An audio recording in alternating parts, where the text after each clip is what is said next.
Why was she the only one still standing at the table? The briefing room had emptied out, boots thudding against the concrete floor, chairs scraping back, muted laughter echoing as the men left in small groups. She stayed behind, her gloved hands pressed against the edge of the map-strewn table. No one had asked her if she needed help. No one had asked her anything at all. She lifted her eyes to the board at the far wall, where red markers traced a winding route through hostile territory. She knew that path better than any of them. She had walked it before, alone, silent, carrying more than just her gear. Her boots still ached from those miles, though she would never admit it.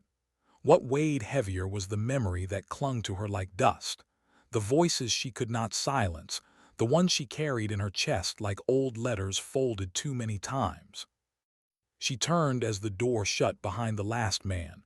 The room fell into stillness. A projector hummed faintly, the smell of burnt coffee lingering. And then silence. It was in silence that she always found herself thinking of him. The brother who had once traced constellations on the same night sky she now flew under. The one who hadn't come back. She closed her eyes briefly. This wasn't the night to break. She adjusted her collar, tugged the strap of her vest tighter, and walked out into the corridor where the world smelled faintly of oil, dust, and nerves. No one spoke as she passed. A few nodded politely, some looked away. They weren't cruel, just uncertain. They didn't know how to carry her silence, so they left it alone. Outside, the night was still. A half-moon silvered the base, its pale light touching the blades of the waiting helicopters. Engines whispered like beasts held on leashes. The air was dry, restless. She climbed aboard. No words, no need. She set her rifle against her knee and adjusted the strap across her shoulder. The pilot, a man with tired eyes and a habit of chewing gum too loudly, gave her a brief nod. "You ready?" he asked. Her answer was simple, always. But inside she wasn't sure. The chopper lifted. Blades tore through the night, scattering moonlight into shards. The base shrank behind them, replaced by endless stretches of sand and shadow. She leaned against the side, eyes fixed on the horizon. The mission was clear. Recon an abandoned village along the ridge, gather intel, confirm reports of weapons caches. But she knew missions never stayed simple. They unraveled. They demanded more than maps could prepare you for. And yet she had volunteered. She always did. Not because she loved danger, not because she needed to prove herself, but because she had promised herself that no other family would be left with silence for an answer. Her hand brushed the dog tag she wore tucked beneath her shirt. Not hers, his. She carried it like a pulse. Wind clawed through the open sides of the chopper, dragging at her hair. She thought of the last words he had said to her before he left. "Don't follow my shadow, kid. Make your own." But what if the only way to make her own was to walk where his ended? The village came into view, a jagged outline of broken walls and skeletal roofs. The pilot slowed, the chopper swaying. "2 minutes," he said. She nodded, her stomach tightened though her hands were steady. This was always the contradiction. Inside the storm, outside the calm. The skids touched ground. Dust exploded into the air, swirling like ghosts. She jumped down, boots hitting hard. The weight of her pack pulled at her shoulders, but she moved without hesitation. Silence met her. The village was empty, or at least it looked that way. Shadows clung to doorways. Broken glass glittered faintly on the ground. Her team spread out, 5 men and her, moving like a single body. She scanned rooftops, alleys, windows, every flicker, every shift of darkness. Her finger rested lightly against the trigger guard, not ready, not yet. And then she heard it. A faint sound, not metal, not stone, a human breath. She froze, raising a hand. The squad stopped. Eyes turned to her, questioning. She didn't explain. She couldn't, not yet. Slowly she stepped forward, toward a collapsed doorway where shadows pooled thicker than night. The sound came again, a shuffle, a cough held too long. She lifted her weapon, heart steady, breath measured, and then a boy. Thin, no older than 12, his eyes wide, his hands trembling as he held something close to his chest. Not a weapon, a book. She exhaled slowly, lowered her rifle by a fraction. "Easy," she whispered. But before she could step closer, a shout rang out from behind her. One of the men cursed, weapon raised. The boy panicked, stumbling back. "Stand down," she ordered. The man hesitated. He could be a spotter. "I said stand down." Her voice cut sharper than she intended, sharper than the desert air. The man lowered his rifle reluctantly. She turned back. The boy was gone, vanished into shadows. Only the faint echo of his steps remained. She closed her eyes. Something inside her tightened. That boy's face, it wasn't just his. It was all of them, the forgotten ones, the ones the world left behind. She carried them too. The squad moved on, tension thick. They swept through the village, finding scraps of evidence, maps, cartridges, fragments of lives broken by conflict. Nothing decisive. Nothing that answered the question, why here? Why now? Hours stretched. The moon drifted. Her body ached with the weight of armor, rifle, silence. But it wasn't the silence outside that gnawed at her. It was the silence inside, the voices she couldn't release. As dawn began to pale the horizon, they regrouped near the well at the center of the village. The men muttered among themselves, weariness etched into their faces. She stood slightly apart, watching the horizon shift from black to blue. The light touched the ruins, turning broken walls into gold for a fleeting moment. And in that fragile light, she remembered something she had buried deep. The night her brother's commander had come to their door. The knock, the silence that followed, her mother's hands trembling as she read the folded letter. She had sworn then that she would never wait on a doorstep again, never wait for news that broke lives. She would carry the risk herself. But carrying it was heavier than she had ever imagined. One of the men approached, his face lined with fatigue. He offered her a canteen. "You look like you've seen a ghost," he said quietly. She almost smiled. "Almost, maybe I have." He didn't press, just nodded, and for a moment she saw the humanity in him, a man with his own ghosts. They all had them. The radio crackled. Orders, extraction. The mission, at least for now, was over.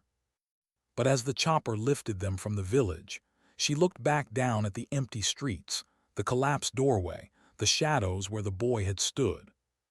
Something gnawed at her, a feeling she couldn't name. Because the mission wasn't finished, not really. There was something she hadn't told them. Not yet.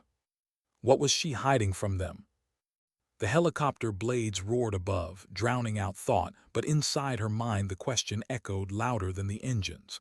She sat pressed against the steel wall, helmet tilted low, pretending to rest. No one noticed her silence. They rarely did. The others leaned back, trading tired jokes, smirking at their own defiance against exhaustion. It was the ritual. Talk, laugh, mask the weight of what they'd just walked through. She let them have it. They needed it. But she couldn't laugh. Not when her chest still held the sound of the boy's cough. Not when her eyes still searched shadows that weren't there anymore. The flight back stretched endlessly. The desert below shifted like waves of a sleeping beast, ridges curling, valleys sinking into nothingness. She pressed her gloved fingers against her thigh, steady, steady, as if rhythm could silence the noise inside. When the skids hit the base, relief swept the squad. Boots hit ground, shoulders loosened. Men lit cigarettes, clapped each other's backs. She followed wordlessly, rifle slung across her chest. The debrief was short, clinical. Weapons traces, yes. Maps inconclusive. Locals evacuated months ago. Intelligence will reassess. They dismissed them with a nod, a line of paperwork, a sigh. Another mission checked. Another night swallowed. But she didn't leave, not right away. She stood at the back of the briefing room, eyes on the map pinned to the board. The red markers traced more than routes. To her they looked like veins. bloodlines running across sand, bleeding into nowhere. Her commanding officer caught her staring. "Something to add, Sergeant?" She shook her head. "No, sir." He lingered. His eyes searched her face, not unkind but sharp, as if measuring what she wasn't saying. He didn't press. He never did. Later in her quarters, she sat on the edge of her cot, boots unlaced, sweat drying into salt against her collar. The room was bare, metal locker, folded blanket, a single photo taped to the wall. The photo wasn't of her. It was of him. Her brother, arms slung around her shoulders, both of them squinting against a summer sun years ago. His smile wide, hers reluctant, caught in the middle of growing up. She touched the corner of the photo. Her throat tightened. "You should have been here," she whispered. But he was. He never would be again. She lay back, staring at the ceiling. Sleep didn't come. When it did, it came jagged, broken, filled with sand and silence and voices calling from somewhere she could never reach. She woke before dawn, sweat on her temples, breath uneven. She pulled herself up, splashed cold water on her face, laced her boots tight. Routine steadied her, push-ups until her arms shook, miles on the track until her lungs burned.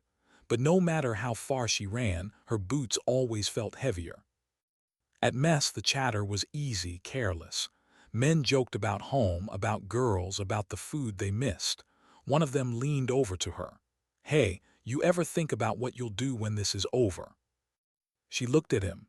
His smile was crooked, almost boyish despite the scars lining his jaw. "When this is over?" she asked. "Yeah, when you get out. Settle down, family, normal life, that sort of thing." She almost laughed, almost. "I don't think about it." He raised a brow. "Everyone thinks about it." "Not everyone makes it to after," she said quietly.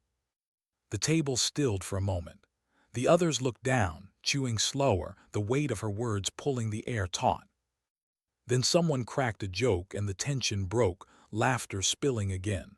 But the man with the scar didn't laugh. He kept watching her, something thoughtful behind his eyes. She stood, tray in hand. "Excuse me." Outside, the air was dry, bright. The sun had risen, painting the horizon in hard gold. She walked toward the armory, each step steady, but her mind tangled. Because the boy's face wouldn't leave her. And because she knew something the others didn't. Weeks before, in a letter from a contact, a civilian teacher who once worked in that region, she had read words that gnawed at her. "They're using the children, not just as shields, as tools. If you go back there, listen for the voices. They'll guide you." She had burned the letter after reading it, but the words stayed. Now every mile she walked, every ruin she entered, she carried the warning.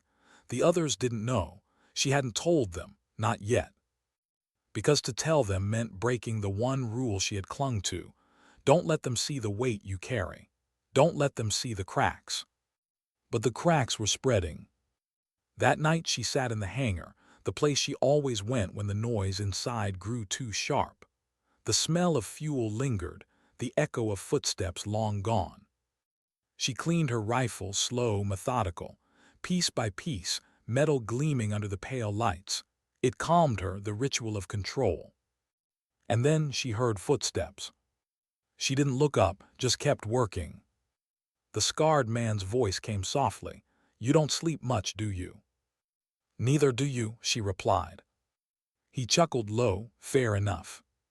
For a while silence stretched between them, not uncomfortable, just heavy. Finally he spoke again. "You knew that boy wasn't a threat, didn't you?" Her hands stilled. She looked up, met his eyes. "Yes."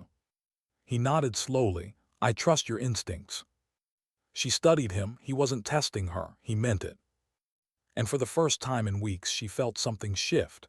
Not relief, not safety, but maybe not being alone. Still, she didn't tell him everything. Not yet. The next mission came sooner than expected. Orders brief, urgency sharp. Same sector, different village. Similar whispers, weapons stockpiles, movement in the night, shadows that didn't belong. She strapped in again, rifle across her chest. the desert stretching beneath them. But this time the silence felt different. It wasn't just the boy's face haunting her. It was the weight of what she hadn't told them, the warning, the truth.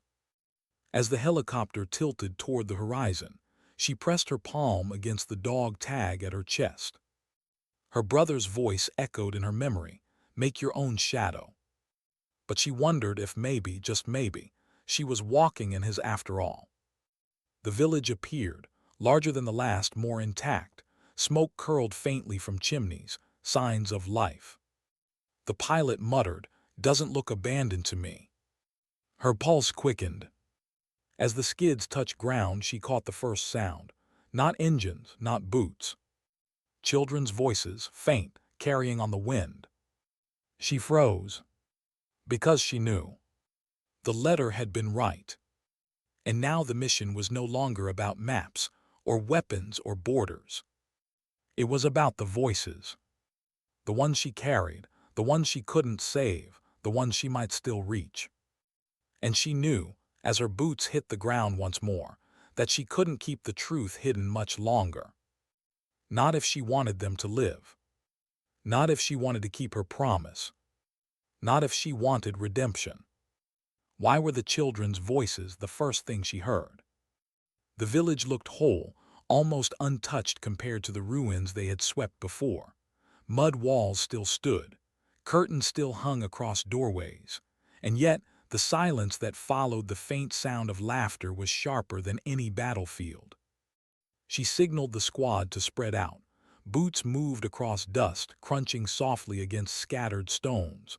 The scarred man took her flank. Their eyes met for a breath. He had heard it too. The air carried the smell of wood smoke and something sweeter, bread maybe, life, which made no sense. Intel had marked the place deserted. She pressed her back against a wall, peering into the nearest window. Shadows flickered. A table, clay pots, nothing out of place, nothing wrong, but that was the problem, too normal, too staged. The radio at her shoulder crackled. Anything. She whispered back, movement, not confirmed. Her hand tightened on her rifle, breath steady, muscles tense. She pushed into the doorway. Inside, the house was bare. Furniture stripped, shelves empty. Dust coated the floor except for the small prints leading toward the back. Tiny, barefoot. Children. Her pulse thudded. She followed, slow, careful. A soft gasp echoed, then silence. She froze, waited. The scarred man slipped in behind her, weapon raised. His eyes caught the prints. He nodded. They moved together, room by room, until they reached the last door. It was shut. Thin wood worn. She lifted her hand, rested her palm against it. A tremor pulsed from the other side. Not movement, breathing, quick, shallow. She glanced at the scarred man. He mouthed on 3. She shook her head, lowered her rifle. Slowly she pushed the door open. The smell hit first, sweat, dust, fear. Then she saw them. 5 children, crouched in the corner, eyes wide, bodies pressed close together. Too young to be here. Too small to carry this kind of fear. Their faces mirrored the boy she had seen nights ago. One girl clutched a tin can to her chest as if it were treasure. Another held the hand of a younger boy, rocking him gently. The scarred man muttered a curse under his breath, lowering his weapon. Her chest ached. She lowered hers too. "It's okay," she whispered. Her voice sounded softer than she remembered. "We're not here to hurt you." The children didn't move, didn't blink. Then the youngest boy whispered something in a language she didn't know. His voice cracked, thin with fear. And that's when she heard it, the second sound, not from the children, from outside. Metal boots, the scrape of rifles. She spun, heart hammering. The scarred man had already raised his weapon again. Voices barked in the distance. Men, many. A trap. The children cried out as the first shots cracked through the air. Plaster burst from the wall. Dust filled her lungs. "Down," she shouted, pulling the nearest child against her chest as debris rained. The scarred man fired through the window, sharp bursts, precise. The squad outside returned fire, shouting into radios, the clash of chaos erupting in seconds. She dragged the children toward the far wall, shielding them with her body, heart pounding harder with each impact around them. "Out the back," she yelled. The scarred man nodded, firing cover rounds before retreating. She pushed the children ahead, guiding them through a narrow doorway, down into a passage lined with cracked stone. Every echo felt louder than thunder. The gunfire above faded slightly, muffled by the walls, but not gone, never gone. They stumbled into daylight again, an alley leading out toward the ridge. Smoke curled upward, shouts echoed. Her squad regrouped, breath ragged, weapons raised. Eyes widened at the sight of the children. "What the hell?" one of them started. "No time," she cut him off. "We move." But the questions hung heavy. Why were children here? Why had intelligence been wrong? And why had she looked like she expected this? They pushed toward the extraction point, dust clouding around them. Every corner threatened another ambush, every rooftop a shadow. The children clung close, stumbling, eyes wild. One girl tripped. The scarred man scooped her up without hesitation, cradling her against his chest as if she weighed nothing. The firefight stretched, seconds into minutes, minutes into miles. By the time the helicopter lifted them from the ridge, their lungs burned, their ammo low. But the children were alive. As the desert fell away beneath them, silence returned. Not the silence of peace, the silence of too many questions. The squad looked at her, not openly accusing, not yet, but searching. Because she had reacted too fast, too certain, as if she had known.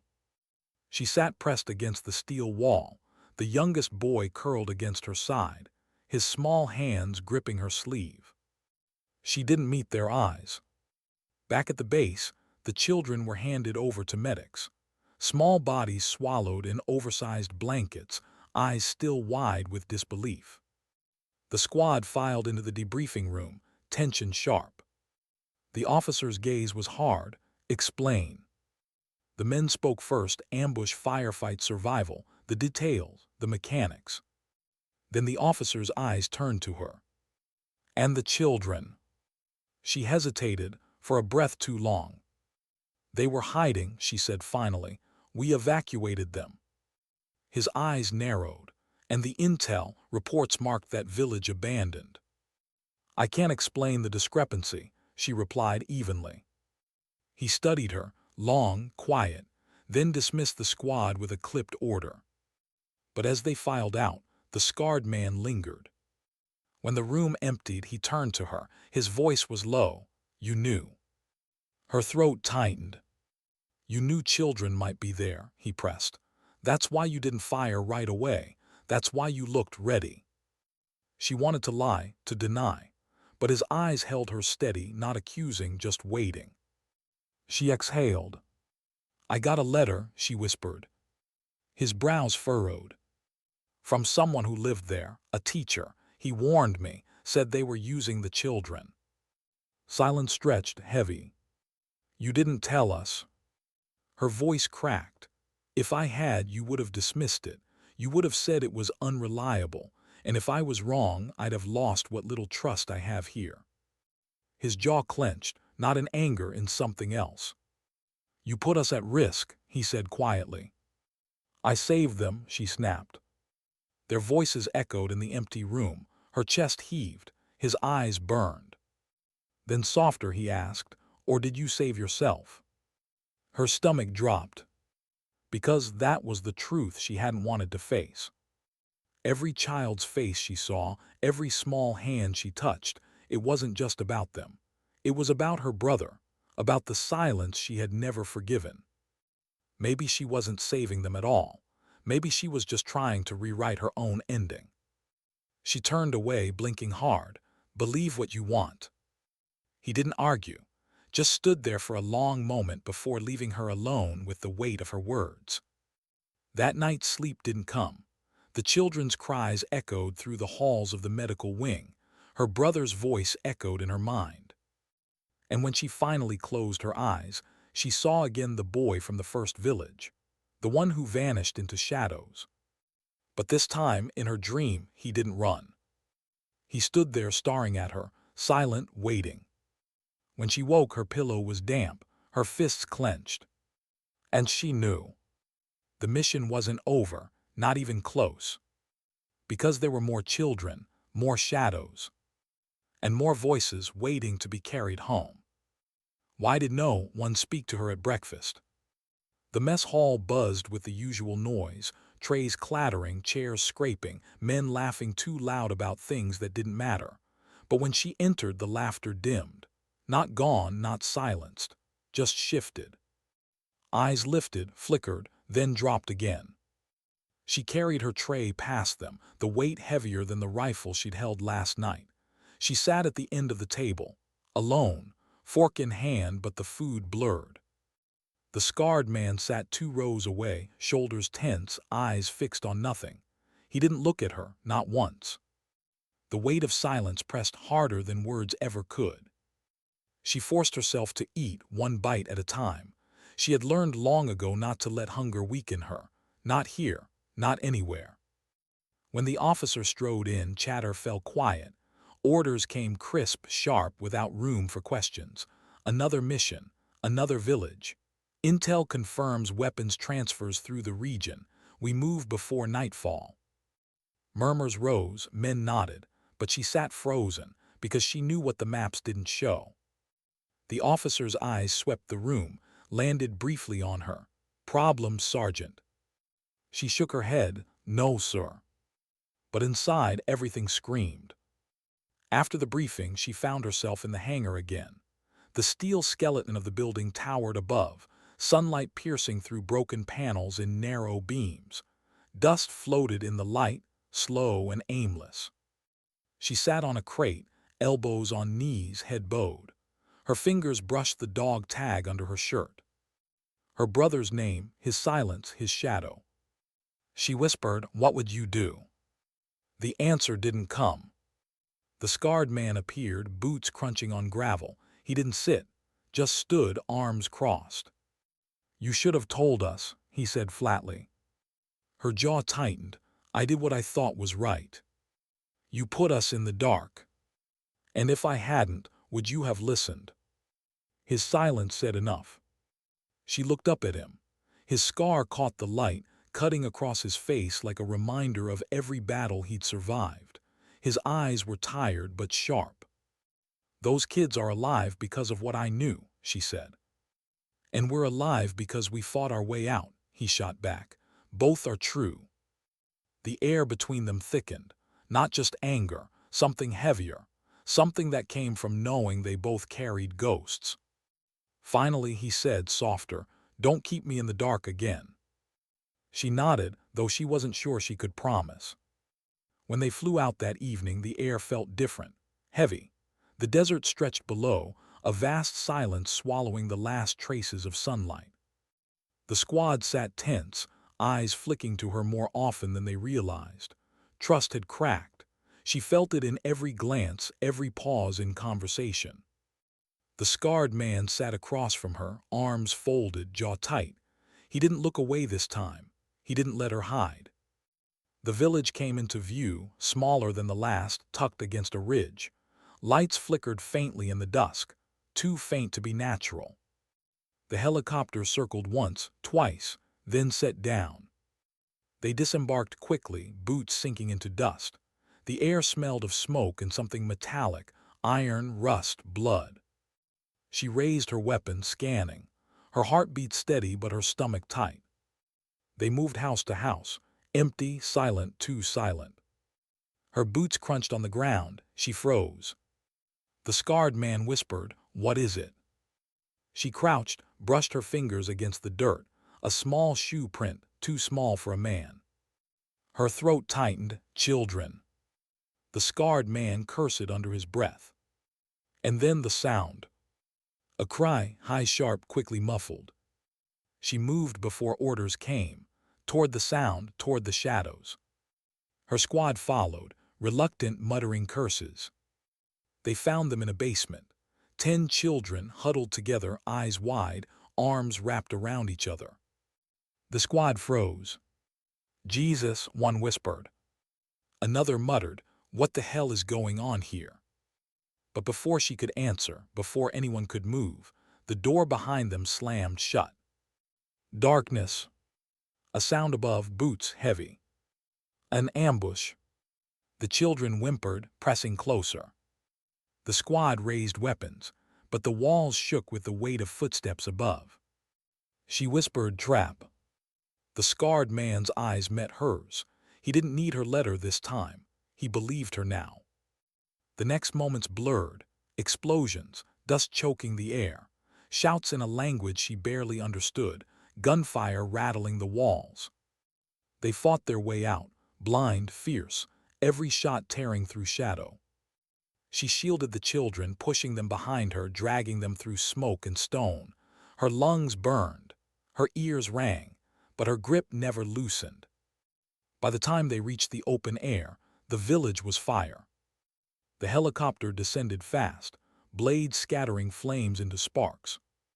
The squad pulled the children aboard, one by one, hands trembling, eyes wide with disbelief. As the chopper lifted, smoke swallowed the ground, flames licked the night. No one spoke.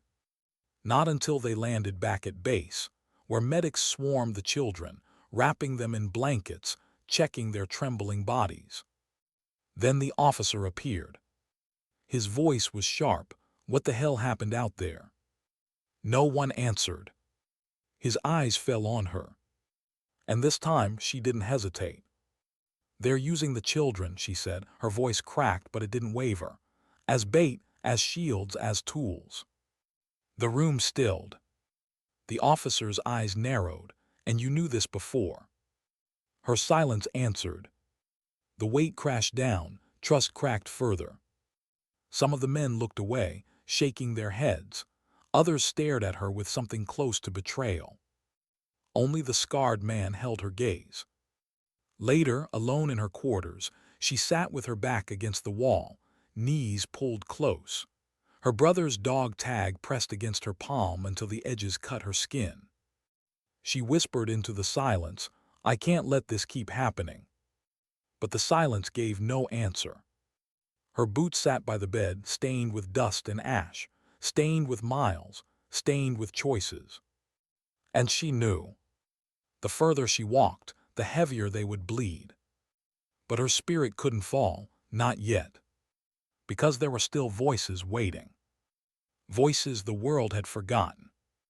And if no one else would carry them, she would. The debriefing dragged long into the night. The officer's voice was cold, precise, like steel scraping against stone. He didn't raise his tone, but each word cut deeper than shouting ever could. "You jeopardized the mission, again." Her hands stayed flat on the table, steady, but her pulse hammered in her neck. "I saved lives," she said. "Not your job."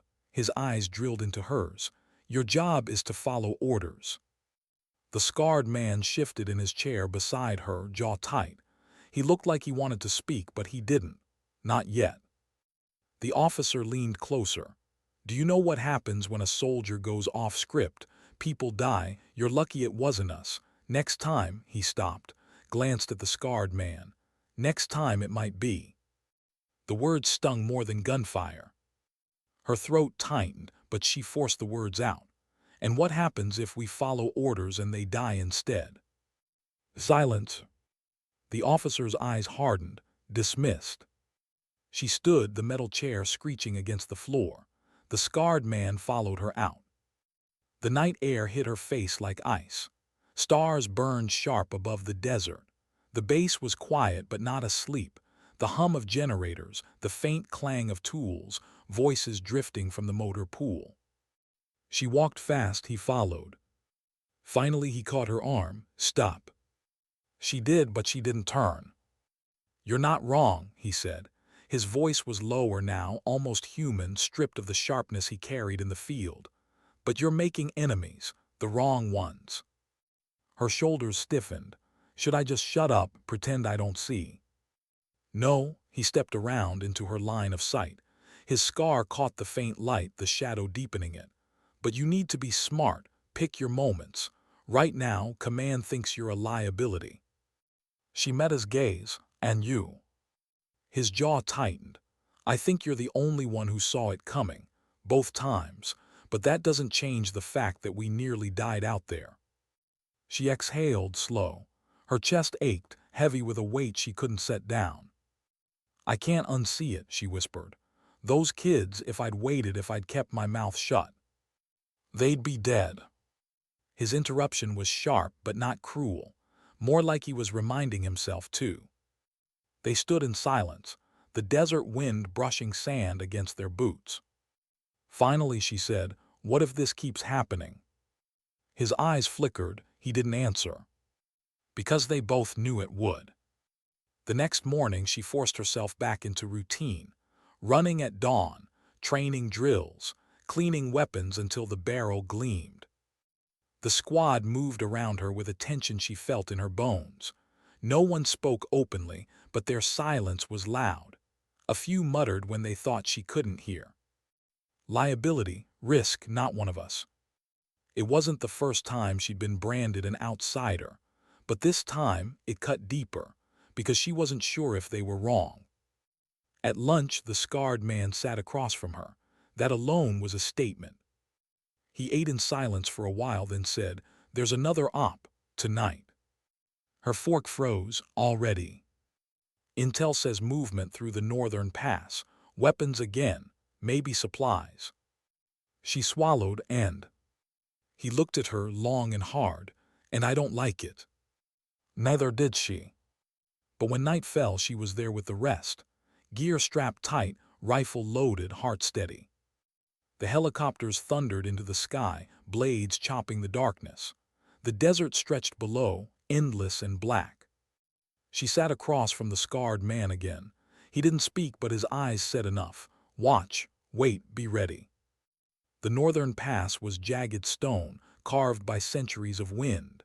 Shadows stretched long across the ridges, too many places to hide. They landed quiet, boots on rock, weapons up.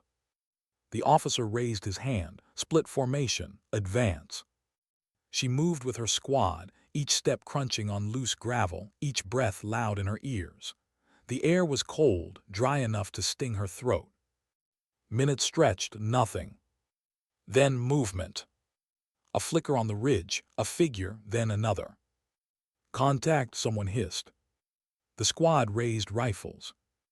But her eyes narrowed. Something was off, too slow, too obvious. She hissed back, wait. The officer shot her a glare. Hold your tongue, Sergeant. Her finger hovered on the trigger. Her gut screamed. The figure stepped into the moonlight. Men, yes, but unarmed. Their hands empty, raised high. Civilians, she breathed. The squad hesitated. Confusion rippled through. And then gunfire from the cliffs above. An ambush again. The unarmed men dove for cover as bullets tore through the pass. The squad scattered, firing back, the sound deafening, ricochets sparking off stone. She hit the ground, rolling behind a boulder. The scarred man landed beside her, already firing up at the ridge. Trap, she shouted over the chaos. He gave her a look that said, no kidding. They fought hard, pinned by fire raining down from above. The officer barked orders, but half the squad was already acting on instinct, moving where they could, returning fire in bursts. She spotted movement higher on the ridge, shapes retreating, disappearing into shadows. They're pulling back, she said. The scarred man reloaded. Not before they've tested us. When the gunfire finally died, silence fell heavy. The squad regrouped, breath ragged, faces pale under the moonlight. The officer cursed under his breath. Intel was wrong again. No one said it out loud, but every eye flicked to her. She stood, chest heaving, dust clinging to her sweat. They knew we were coming. The officer's glare could have cut steel. Enough. But the scarred man stepped forward. She's right, that was no coincidence. A ripple went through the squad. Some nodded, some frowned. The officer's jaw clenched. Get back to the bird. Back at base, the air was electric. Arguments in hushed tones, men packing, weapons cleaned with unnecessary force. The squad was splitting, those who trusted command and those who didn't. And she was at the center of it. That night she sat outside her barracks, the desert cold biting her skin. The scarred man joined her, silent for a while. Finally, he said, "They'll make you a scapegoat if this keeps up."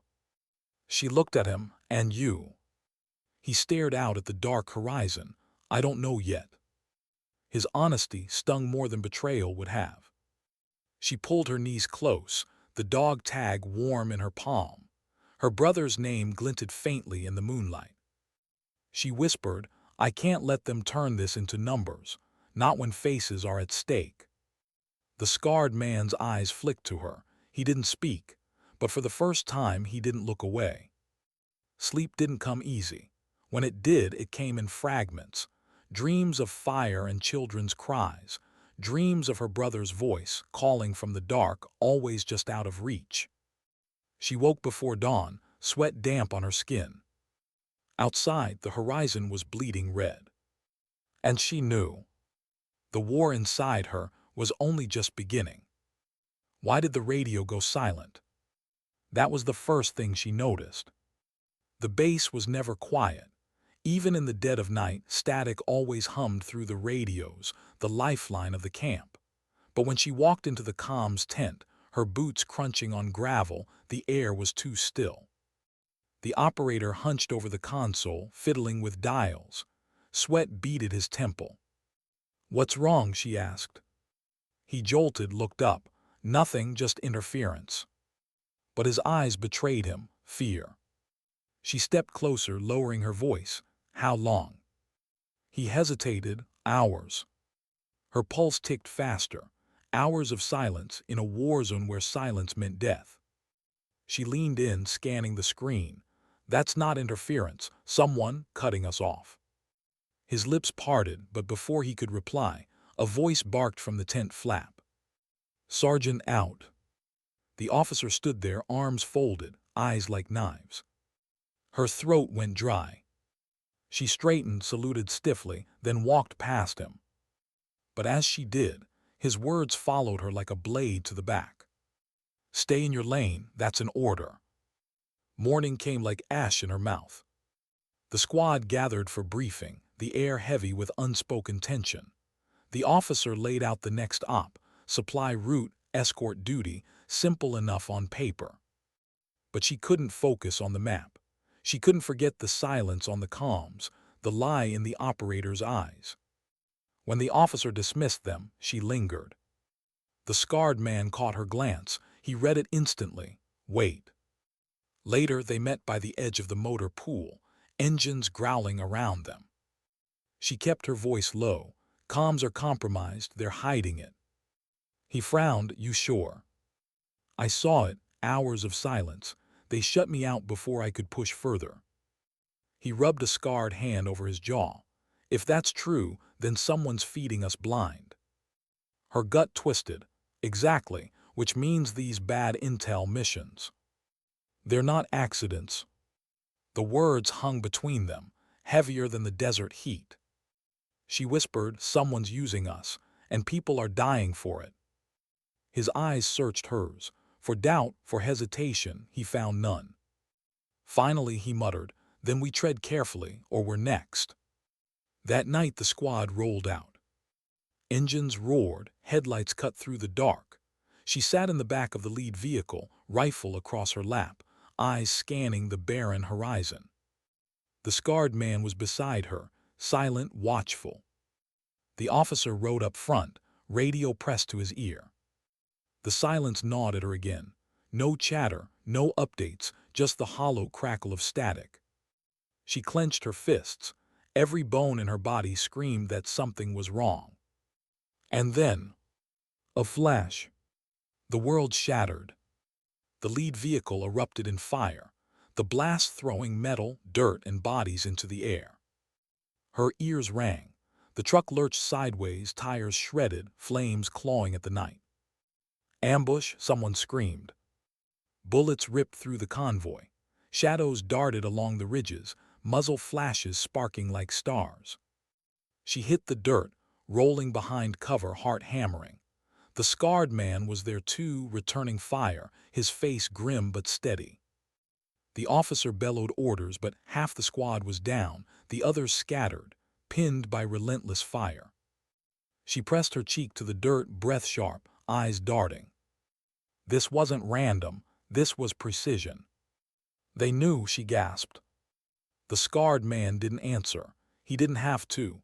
The truth was etched in the chaos around them. The firefight dragged long, too long. Finally, the attackers melted into the darkness, as if they'd never been there, leaving wreckage, smoke, and silence in their wake. The survivors limped back to base, battered, hollow-eyed. She carried a body on her shoulders, her boots sinking heavy in the dirt. The man's blood soaked through her uniform, hot and sticky, clinging to her skin long after she laid him down. Her hands trembled, not from weakness, from rage. At debrief, the officer called it bad intel, again. Her voice cracked through the silence like a whip. Stop lying. Every eye turned to her. Her chest rose and fell, her throat burned. They knew exactly where we'd be, exactly when. That's not bad intel, that's betrayal. The officer's face hardened. Careful, Sergeant. No, her voice shook, but it didn't falter. Careful would have been letting you bury them in excuses. Gasps rippled through the room. The officer's eyes flared with cold fury. You're dismissed, effective immediately. Her stomach dropped. What? You're out, confined to base until further notice. Consider yourself under review for insubordination. The room buzzed with whispers, some shocked, some not surprised. Her world narrowed, the faces blurred. Only the scarred man's eyes stayed clear, steady, locked on hers. He didn't speak, but the message in his gaze was simple. Don't break. They kept her grounded. No missions, no briefings, just four walls and silence. But silence couldn't cage her thoughts.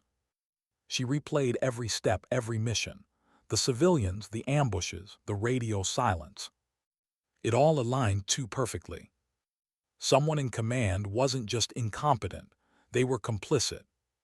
The thought made her chest tighten, her hands clench. Because if command was feeding them into slaughter, then what was she fighting for?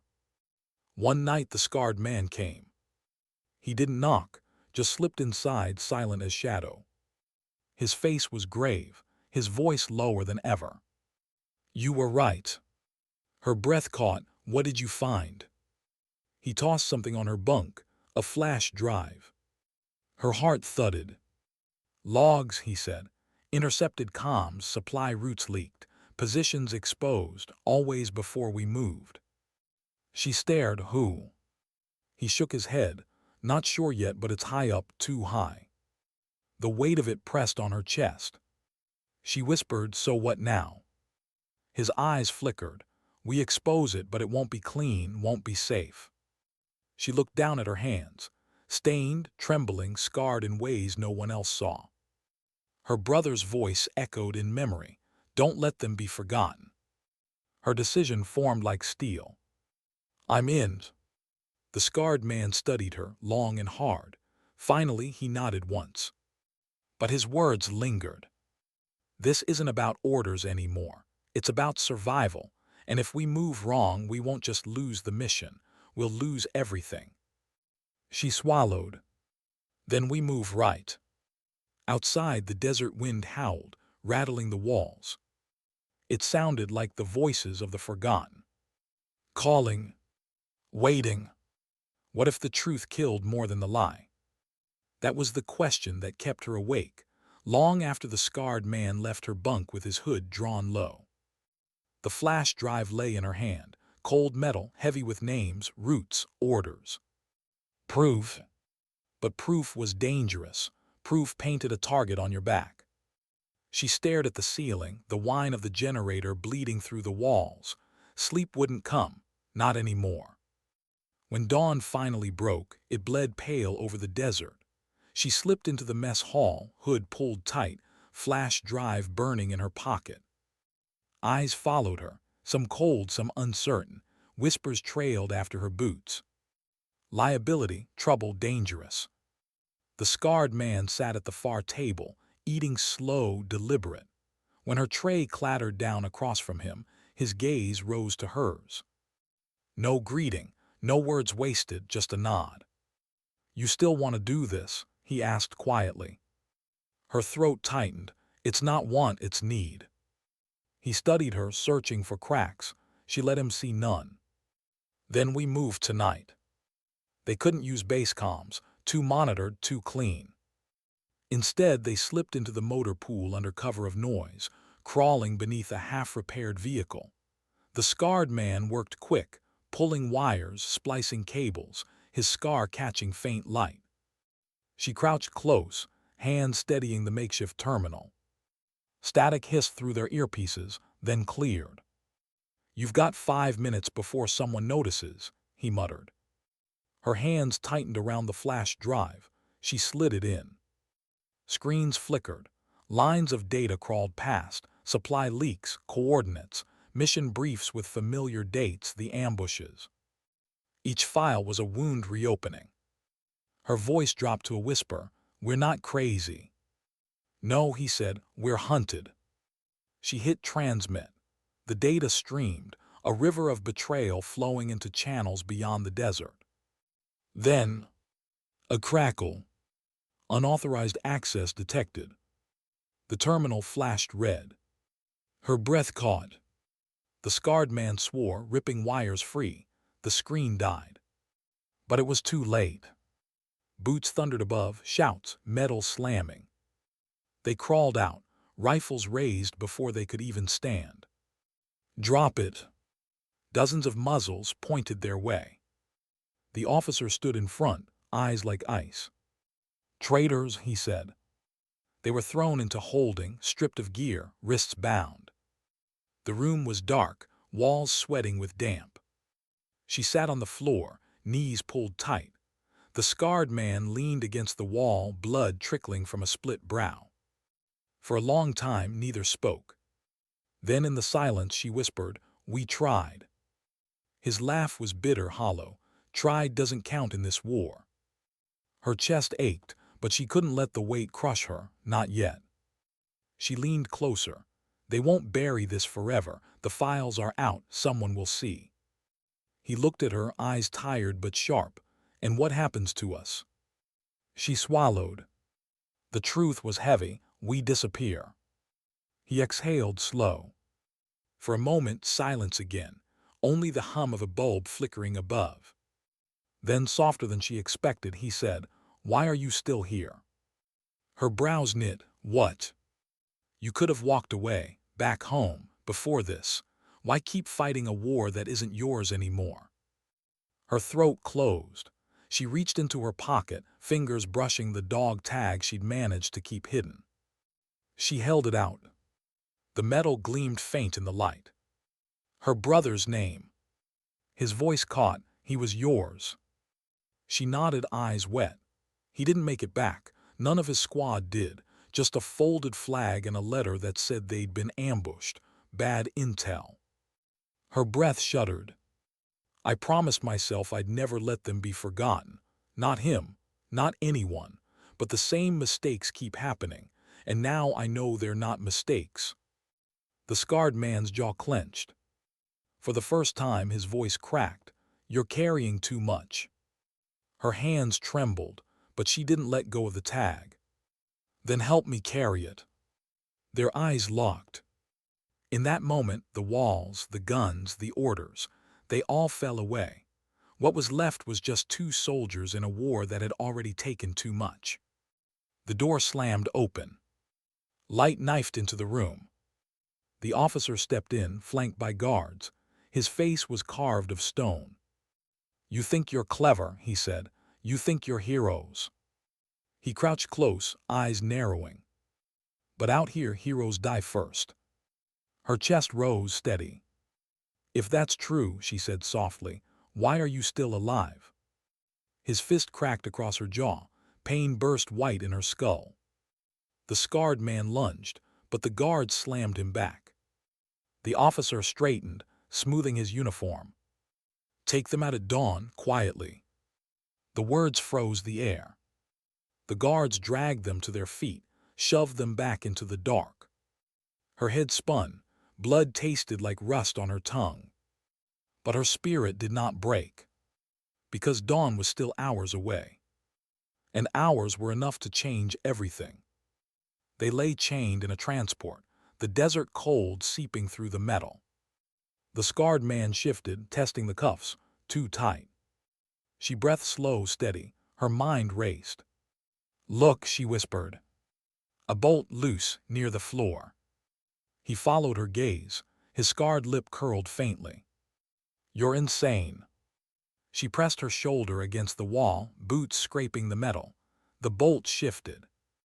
Again. It came free with a soft clang. She slipped it between her bound wrists, working the edge into the lock. Her pulse thundered, each second louder than the last. Finally, click. The cuffs snapped open. She shoved the key into his hands. Minutes later, the doors rattled open. The guards dragged them out, rifles raised. But the scarred man moved first. Steel flashed, the bolt drove deep, a guard crumpled. She wrenched a rifle free, fire ripping into the desert air. Shouts, chaos.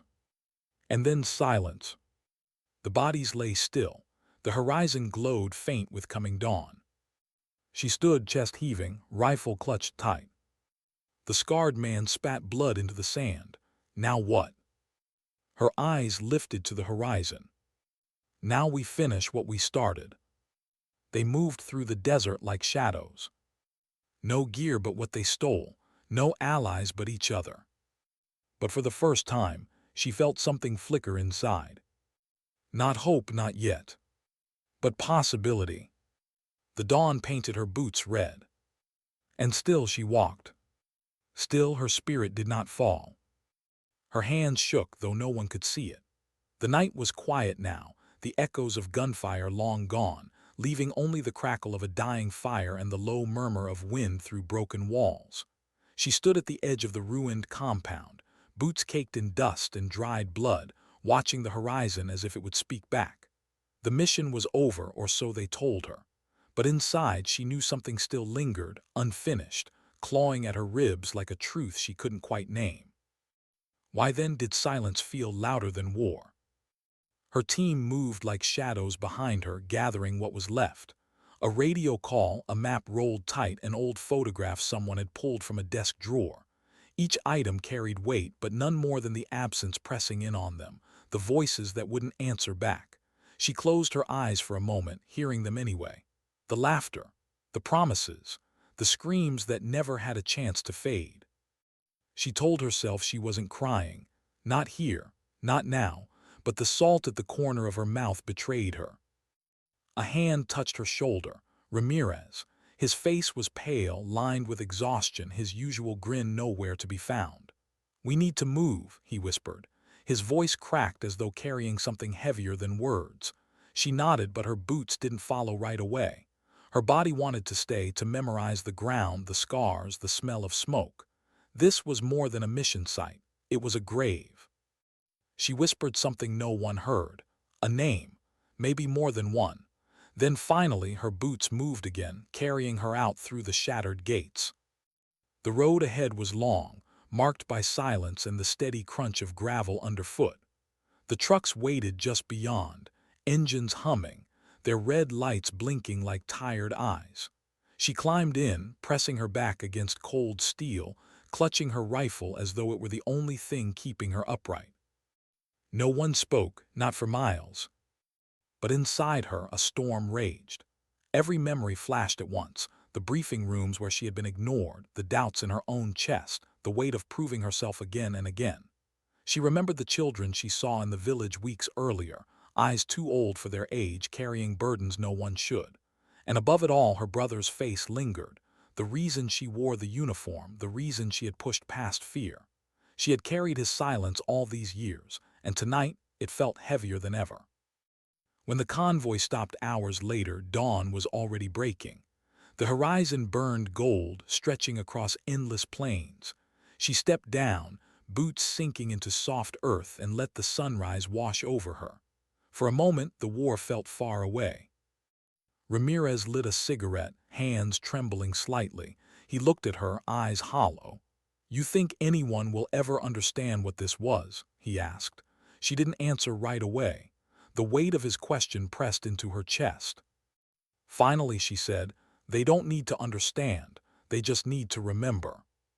He nodded, exhaling smoke that curled upward, vanishing into the light.